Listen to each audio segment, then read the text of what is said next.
अनामिका और शंकर दोनों भाई बहन थे। शंकर अनामिका को बहुत प्यार करता था। वो दोनों हमेशा साथ रहते थे। भाई शंकर जो हमेशा साथ रहता था, वो अनामिका की हर जरूरत को पूरा करता था। इस बीच राखी का त्योहार आया। वो बहुत धूमधाम से राखी का त्योहार मनाते थे। कुछ दिन निकल गए, फिर शंकर ने शांति नाम की एक लड़की से शादी कर ली। शांति बहुत ही अमीर थी, इसीलिए वो दहेज में बहुत पैसे और उपहार ले आई। अब शंकर का परिवार भी धनी हो गया। शांति अनामिका का ठीक से देखभाल नहीं करती थी। शंकर ने गौर किया कि शांति उस पर बहुत चीखती चिल्लाती है। शांति, मैंने अपनी बहन को बहुत प्यार से पाला जब से माता पिता की मृत्यु हुई है। आज तक मैंने अनामिका से एक शब्द भी कभी नहीं कहा, पर जब से तुम आई हो उसे बेवजह डांटी जा रही हो। मुझे ये अच्छा नहीं लग रहा है। तो क्या करूं? कब तक इस तरह घर पे बैठी रहेगी? अगर कोई अच्छा रिश्ता मिले तो उसका हाथ पीला कर दीजिए।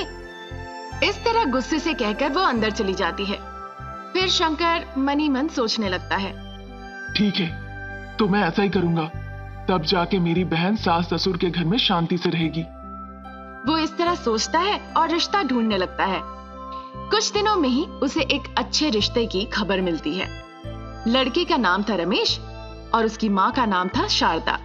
वो बहुत ही अमीर परिवार से थे और शंकर को पता चला कि परिवार भी बहुत अच्छा है। ये बात उसने शांति और अनामिका से कही। साथ ही उसने लड़के की तस्वीर भी दिखाई। तस्वीर देखकर अनामिका शादी के लिए तैयार हो गई। कुछ दिनों में ही अनामिका और रमेश की शादी हो जाती है। उनका वैवाहिक जीवन बहुत ही अच्छा चल रहा था। कुछ दिन बीत जाते हैं। फिर शंकर को पता चलता है कि रमेश का व्यापार घाटे में चल रहा है, इसीलिए वो ढेर सारे पैसे देकर उसकी मदद करता है। लेकिन वो पैसे भी बर्बाद हो गए। फिर वो गरीबी की परिस्थिति में आ गए। शंकर रमेश को फिर से मदद करना चाह रहा था।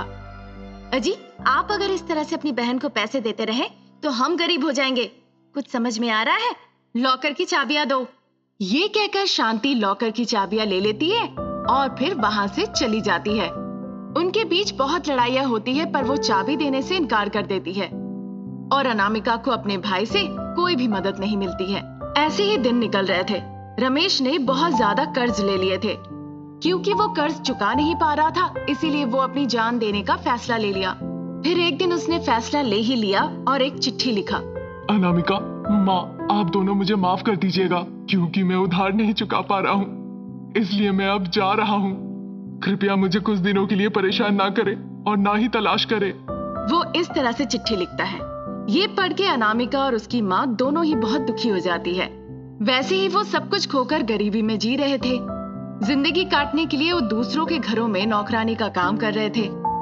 ये देखकर शंकर परेशान होके अपनी बहन के पास जाता है। अनामिका, तुम्हें क्या लगता है तुम्हारा कोई नहीं है? तुम नौकरानी का काम क्यों कर रही हो? भैया, जीने के लिए कुछ तो करना होगा ना। मेरे और मेरी सासू माँ के पास इसके अलावा कोई चारा नहीं। कब तक हम आप पर निर्भर रहेंगे? वैसे भी आपने हमें बहुत सहायता की है। बहुत हो गया, अब मैं आपको बार बार परेशान नहीं कर सकती।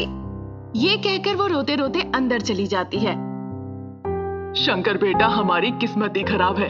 रमेश हमें छोड़कर चला गया, पता नहीं वो कहाँ है। मैंने अनामिका को समझा के राजी किया तुम्हारे घर चलने के लिए। हम दोनों तुम्हारे घर पे भी गए थे, लेकिन तुम्हारी पत्नी ने हमें बहुत जलील किया। फिर शारदा ने शंकर को पूरी कहानी एक एक करके बताई। धिक्कार है तुम पर। कब तक भाई के पैसों पर निर्भर रहोगी? जैसे ही वहाँ तुम्हारी कदम पड़ी, उनकी सारी संपत्ति चली गई। अब तुम यहाँ हमारे साथ वही काम करने आई हो। पति चला गया तो क्या फिर से शादी कर लो? नहीं तो सड़क पे जाके खड़े हो जाओ, लोग तुम्हारे लिए लाइन लगा देंगे। छी, ये महिला तुम्हारी भाभी है और इस तरह से तुमसे बात कर रही है। हमें यहाँ और 1 मिनट भी नहीं रुकना चाहिए, चलो। फिर शारदा अनामिका को लेके वहाँ से आ जाती है। इस तरह उदास होकर वो पूरी बातें कहती है।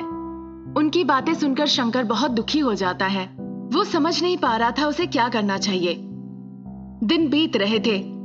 राखी आ रही थी। अनामिका हाथ में राखी उठा के कहने लगी, आज मैं भैया को राखी बांध के आशीर्वाद लूंगी, पर मेरी इतनी किस्मत कहाँ। ये कहकर अनामिका रोने लगती है। तुम्हारा भाई जरूर आएगा अनामिका, राखी बंधवाएगा तुमसे। इस तरह शारदा उसे संतावना देती है। वो बहुत देर तक इंतजार करते रहती है। जब वो नहीं आता तो वो स्वयं राखी लेकर भाई के पास जाती है। फिर शांति कहती है, आ गई, मुझे पता था तुम आओगी, इसलिए मैंने तुम्हारे भाई को कमरे में बंद कर रखा है। तुम राखी नहीं बांधोगी, तुम एक कलंक हो, समझ गई कि नहीं? अब तुम यहाँ से जाओ। अनामिका ये सुन के, भैया को बिना राखी बांधे मैं यहाँ से नहीं जाऊंगी। वो शांति को धकेल के अपने भाई को ढूंढने लगी। वो सोच रही थी कि भाई किस कमरे में है और जाके दरवाजा खटखटाने लगी। शांति अनामिका को रोक रही थी। अनामिका शांति को धकेल के अंदर चली गई। वहां उसका भाई भूख से प्यास से अपनी जान गंवा चुका था। ये देखकर अनामिका को समझ नहीं पाती है। भैया एक बार उठो, देखो मैं तुम्हारे लिए राखी लेकर आई हूँ भैया, मुझे आशीर्वाद दो भैया। वो रोते रोते कहने लगी, तुम मेरी भाभी नहीं हो सकती हो, तुम मेरे भाई को मारने के लिए यहाँ लाई थी। तुम्हें नहीं पता इस कमरे में सांस नहीं ले सकते और बिना पानी भोजन के वो कैसे जिंदा रहेंगे। तुम्हारी वजह से मेरे भाई ने दम तोड़ दिया। ऐसा कहकर अनामिका रोने लगती है। हे भगवान, ये कैसे हो गया? अरे सुनिए ना। इस तरह कहकर शांति भी रोने लगी।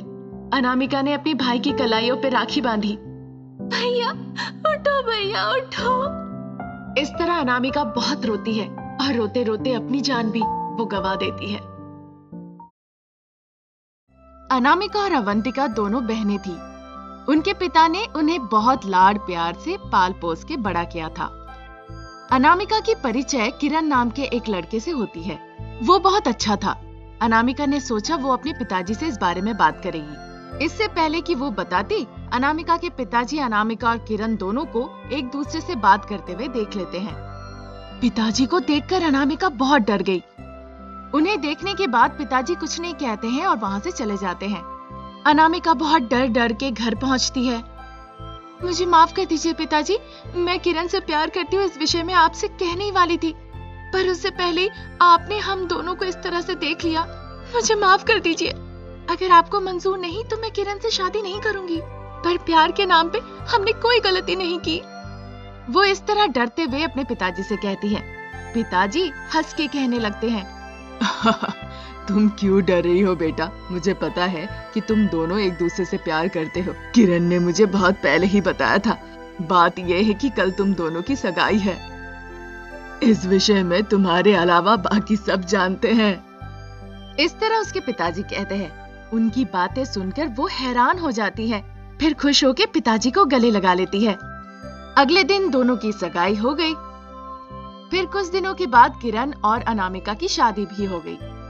किरण अनामिका की बहुत अच्छे से देखभाल करता था। सासू माँ शारदा भी बहुत अच्छे से देखभाल करती थी। इस तरह पूरा परिवार बहुत खुश था। कुछ साल निकल गए, पर अनामिका को कोई संतान नहीं हुआ। इस बात को लेकर वो बहुत दुखी थे। क्या माँ, ये क्या? हमारी शादी के इतने साल हो गए, कोई बच्चे नहीं हुए। मैं बहुत दुखी हूँ। उसकी माँ उसे समझाती है और फिर कहने लगती है, चिंता मत करो, एक ना एक दिन ईश्वर की कृपा से जरूर प्रसाद मिलेगा। माँ कहती है। बेटा भी हाँ में हाँ मिलाता है, पर अनामिका पीछे से सारी बातें सुनकर दुखी हो जाती है। कुछ दिन ऐसे ही निकल जाते हैं। फिर अनामिका मन ही मन कहने लगी, मैं अपनी पति की दूसरी शादी कराऊंगी, किसी और से नहीं, मेरी खुद की छोटी बहन से। फिर उसके जरिए मेरे पति को बच्चे होंगे। लेकिन अगर मैं कहूँ तो मेरे पति बिल्कुल नहीं मानेंगे।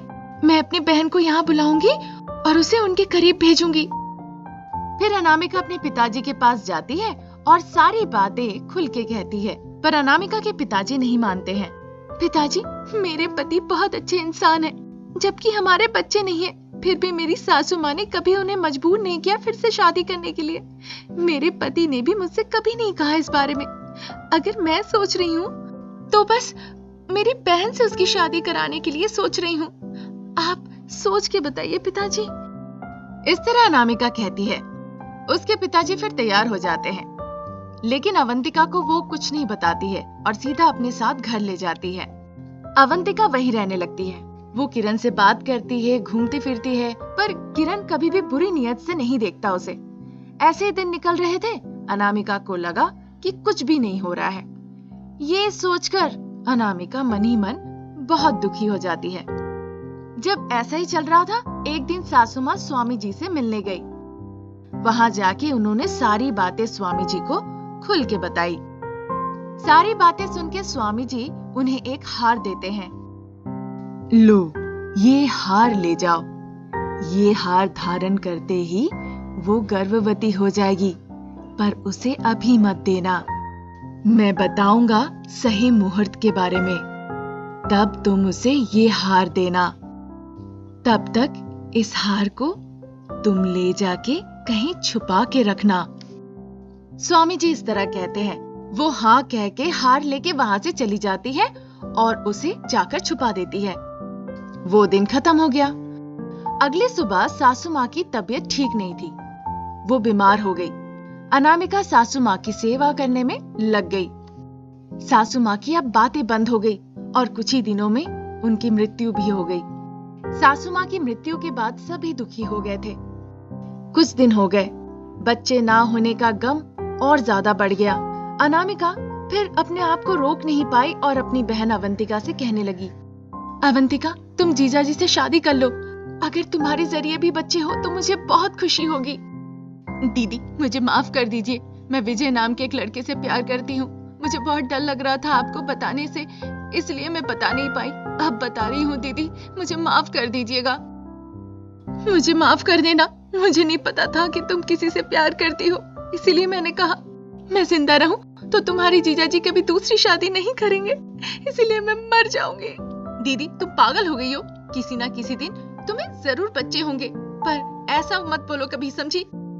अवंतिका इस तरह से दीदी को डांटती है।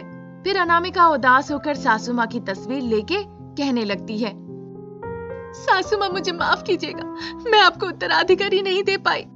ये कहकर वो बहुत उदास हो गई। दोपहर के 12 बज गए थे उस वक्त। फिर अचानक उस तस्वीर से सासू माँ की रूह निकल के कहने लगी, अनामिका, तुम्हारे कष्ट दूर हो जाएंगे। फिर वहां से सासू माँ की आत्मा कमरे के अंदर गई और एक हार लाके अनामिका के गले में वो पहना दी। वो हार देखकर अनामिका बहुत आश्चर्य हो गई। आज के बाद तुम्हारी जिंदगी में एक नया मोड़ आएगा, अब मैं चली। ये कहकर सासू माँ की आत्मा वहां से चली गई। वो दिन निकल गया। अगले दिन अनामिका गर्भवती हो गई। ये देखकर अनामिका किरण के पास जाकर कहती है, अजी सुनते हैं, सुनिए ना, मैं गर्भवती हो गई हूँ और जल्दी हम माता पिता बनने वाले हैं। फिर वो सारी बातें खुल के बताती है। ये सुनकर किरण हैरान रह जाता है और बहुत खुश भी होते हैं। वो दिन निकल गया। अवंतिका अनामिका की बहुत अच्छे से देखभाल करने लगी। कुछ दिन निकल गए। अनामिका ने एक संतान को जन्म दिया। सारे रिश्तेदार ये देखकर बहुत खुश हुए। वो दोनों दंपति भी बच्चे को देखकर बहुत खुश थे और साथ ही अवंतिका भी बहुत खुश थी। खबर मिलते ही अनामिका के पिताजी देखने के लिए वहां आते हैं। वो भी सारी चीजें देखकर बहुत खुश हो जाते हैं। पिताजी को देखकर अनामिका को कुछ कहने का मन होता है। वो पिताजी को बुलाकर कहने लगती है, पिताजी, इस अच्छे मौके पर मुझे आपको एक अच्छी खबर देनी है। अवंतिका विजय नाम के एक लड़के से प्यार करती है। बहुत अच्छा इंसान है। किरण ने उस लड़के के बारे में बहुत पूछताछ की। पता चला कि उसके माता पिता का हाल ही में निधन हो गया, पर वो बहुत अच्छा काम कर रहा है। आपको इस विषय में बताने के लिए अवंतिका को बहुत मुश्किल हो रही है। मेरी मानिए पिताजी, आप उसी लड़के से अवंतिका की शादी करा दीजिए। उसकी बातें सुनकर अवंतिका के पिताजी बहुत खुश होते हैं। अरे उसे बुलाओ बेटा, इतना अच्छा रिश्ता कहाँ मिलेगा आज के समय। पिताजी की बातें सुनकर अवंतिका बहुत खुश होती है और जाके पिताजी को गले लगा लेती है। फिर वो दौड़ते हुए विजय के पास जाती है और उसे जाकर सारी बातें कहती है। वो उसे वहां ले आती है और सब साथ में बैठकर इस बारे में चर्चा करते हैं। कुछ दिन निकल जाते हैं। अवंतिका और विजय की शादी हो जाती है। पिताजी ये सारी चीजों से बहुत खुश होकर कहते हैं, हे ईश्वर, मेरी जिम्मेदारी पूरी हो गई। अब बस सब खुशी खुशी रहे। फिर वो उन सभी को आशीर्वाद देते हैं और उसके बाद से सभी खुशी खुशी जीवन बिताने लगते हैं।